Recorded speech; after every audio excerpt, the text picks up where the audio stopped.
be willing to just blow it. You know, everyone wants to do that amazing burner. Everybody wants to do that one thing that makes everybody break their necks when they turn to look at it. But the failures that you have trying to get there are just as important as any of the, you know, incredible burners you might produce throughout your career.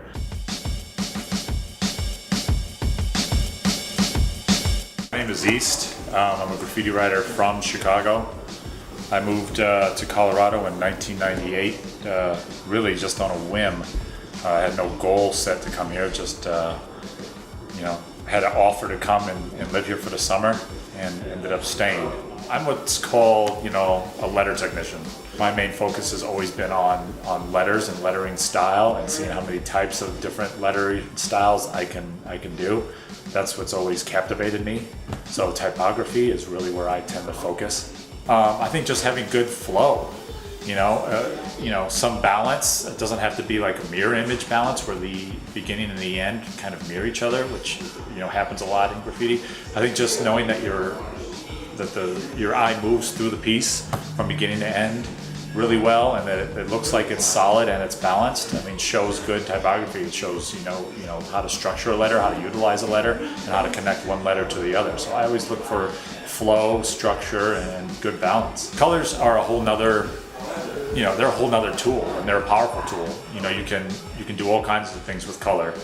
But I think being a letter technician myself, if you can impress somebody with just two colors, a light and a dark, and really make that into something, then you've really got a solid foundation for typography and for lettering. Well, when I was a kid, trains were everything. Whether you were riding on the train or riding the train somewhere to see the graffiti on the walls surrounding the train tracks, you know, it didn't matter. You know, freights when I was a kid were kind of a joke. Now it's become a whole cult, a whole scene, and one that I like to participate in. It's changed things. The internet and seeing stuff on trains has definitely changed things. When I was younger, specific cities mostly had specific styles.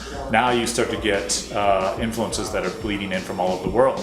And so you might go to a small town somewhere that you've never been before, but their style might look like something from a city in Europe that they've never even been to, because they have instant access to all these different artists and different styles from all over the world. So it's much different in that way. It's definitely changed the style of a certain city. Like, it's hard to go to a city now and recognize that city by a specific style, because so much other influences have bled in via the internet.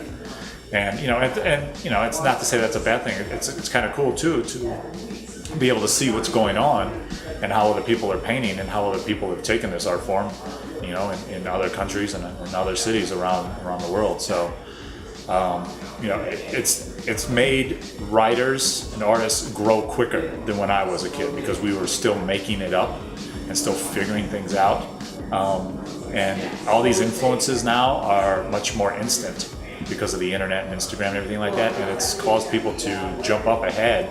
You know, it might have taken me 10 years, kids are doing it in 2 to 3 years now. So originally, I was just distributing art products to this store where I rent space called Community Service. And they wanted to expand on their clothing and stop carrying Urban Art Supplies, because Urban Art Supplies tends to be a very high volume, high turnover item that you have to constantly be putting money into and keep stocked. They were just finding that difficult to do while trying to expand their clothing. So rather than being their distributor for these supplies, I then decided to move in as a retailer and leave my job at 12 years to take a chance on retailing these products, and you know, and get more on, you know, hands-on with the people who were buying the products, so that they have the ability now to come here and you know, learn from an artist who's been doing this for 31 years and get my experience or my feedback on these products.